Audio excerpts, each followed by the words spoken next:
Here we go. Yeah, this is a poem. It's called The Poetry Died at the Bounce.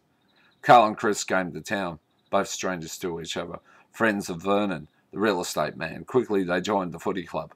They claimed they didn't know each other, yet in the shadows of the grandstand, they talked together like age-old mates. Within a matter of practice matches, Chris was working at the bar, Carl was assisting the club treasurer, Ivan.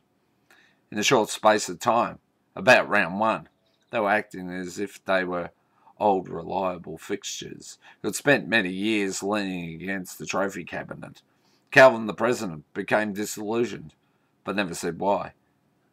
In weeks, Kelvin was relieved of his presidency. Grumbling, he was shown out the club doors, asked not to return until he changed his outlook. Replaced by Vernon, mate and friend to all, with Carl and Chris acting as taggers. The three of them became tighter and tighter, leather lace on the game day football.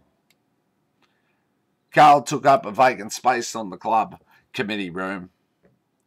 Long-standing club stalwarts began to vanish from the boundary lines. With each passing, Chris was always lurking in the background. New arrivals to town quickly came to fill the spaces. Problems with the club finances, and Vernon acted. Ivan was moved on and Carl became treasurer in 6 months, and it wasn't even mid-season.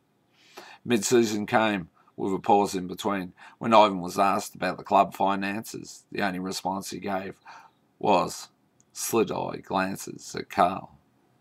He then made excuses and quickly departed. Chris became manager of gate takings, food and the bar, onto the committee in a temporary capacity.